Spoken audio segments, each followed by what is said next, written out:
సౌందర్యాన్ని పరిరక్షణకు పంచదార.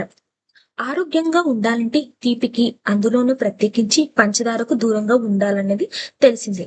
కానీ ఆరోగ్యానికి చేరువ చేసే పంచదార సౌందర్య పరిరక్షణలో మాత్రం కీలక పాత్ర పోషిస్తుందంటున్నారు నిపుణులు. మరి అది ఎలాగో తెలుసుకుందాం రండి. లేలేత ఆధారాలకు సాధారణంగానే పెదవుల మీద కొద్దిగా చక్కెర రాస్తే మృదు కణాలు తొలగిపోయి మృదుగా మారతాయి.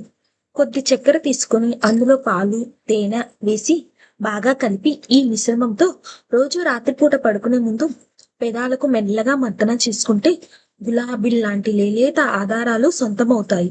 అయితే ఈ చిట్కా ఎప్పుడూ ఒకసారి కాకుండా 2 లేదా 3 రోజులకు ఒకసారి పాటిస్తేనే ఫలితాలు పొందవచ్చు. ఎసెన్షియల్ ఆయిల్‌తో చర్మం పొడిబారి నిర్జీవంగా మారినప్పుడు చక్కెరను ఉపయోగించి తిరిగి దాన్ని సాధారణ స్థితికి తీసుకురావచ్చు. దీని కొద్ దీనికోసం కొద్దిగా చక్కెర తీసుకొని అందులో మీకు నచ్చిన ఎసెన్షియల్ ఆయిల్ కొన్ని చుక్కలు వేసి బాగా కలిపి ఆ మిశ్రమాన్ని ముఖానికి రాసుకొని కాసేపు మృదువుగా మర్దన చేసుకొని తరువాత చల్లని నీటితో ముఖం శుభ్రంగా కడుక్కోవాలి. ఇలా చేయడం వల్ల చర్మం మళ్ళీ కొత్త కణాలను పొందుతుంది.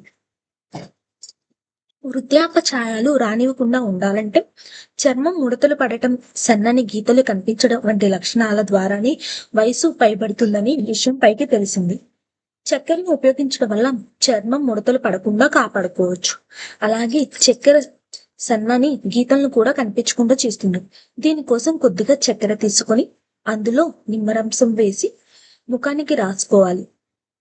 ఆరిన తరువాత తడిగుడ్డతో తుడుచుకోవాలి. ఇది సూర్యరశ్మిలో ఎక్కువ సమయం ఉండడం వల్ల ఎదురయ్యే టానింగ్, పిగ్మెంటేషన్ వంటి సమస్యలకు కూడా చక్కని పరిష్కారానికి ఇస్తుంది. మేలిమ ఛాయ్ రంగుల కోసం చర్మ రంగును పెంచుకోవాలనుకునేవారు కొద్దిగా గంధం తీసుకొని అందులో రోజ్ వాటర్, చక్కెర చెంచా చొప్పున వేసి బాగా కలుపుకోవాలి. ఈ మిశ్రమాన్ని ముఖానికి ప్యాక్ లా అప్లై చేసుకోవాలి.